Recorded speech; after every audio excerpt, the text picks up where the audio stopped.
Casey at the Bat by Ernest Lawrence Thayer. The outlook wasn't brilliant for the Mudville Nine that day. The score stood 4-2 with but one inning more to play. And then, when Cooney died at first, and Barrows did the same, a sickly silence fell upon the patrons of the game. A straggling few got up to go in deep despair. The rest clung to that hope which springs eternal in the human breast. They thought, if only Casey could get but a whack at that, we'd put up even money now with Casey at the bat. But Flynn preceded Casey, as did also Jimmy Blake, and the former was a Lulu, and the latter was a cake.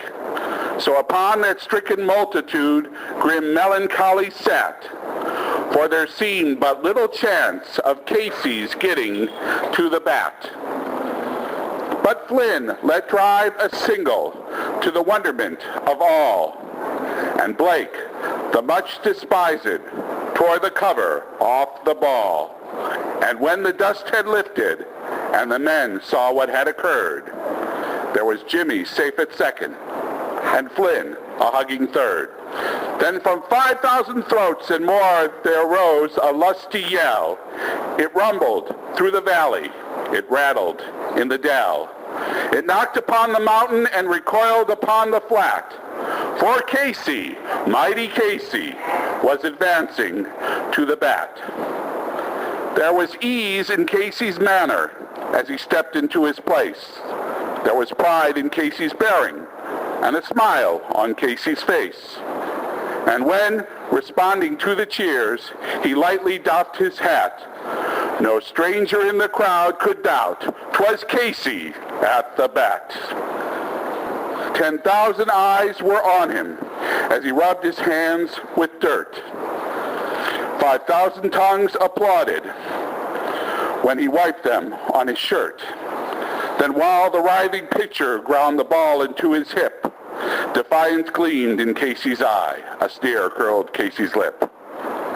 And now the leather-covered sphere came hurtling through the air, and Casey stood a-watching it in haughty grandeur there.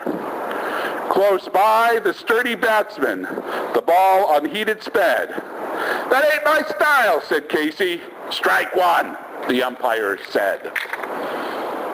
From the benches black with people, there went up a muffled roar, like the beating of the storm waves on a stern and distant shore. "Kill him! Kill the umpire!" shouted someone on the stand. And it's likely they'd have killed him had not Casey raised his hand. With a smile of Christian charity, great Casey's visage shone.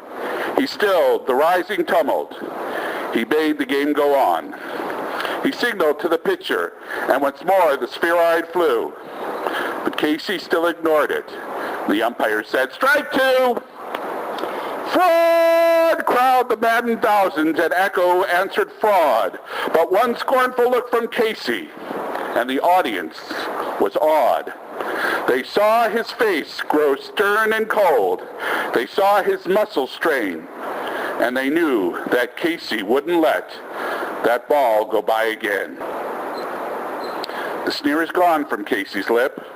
His teeth are clenched in hate. He pounds with cruel violence his bat upon the plate.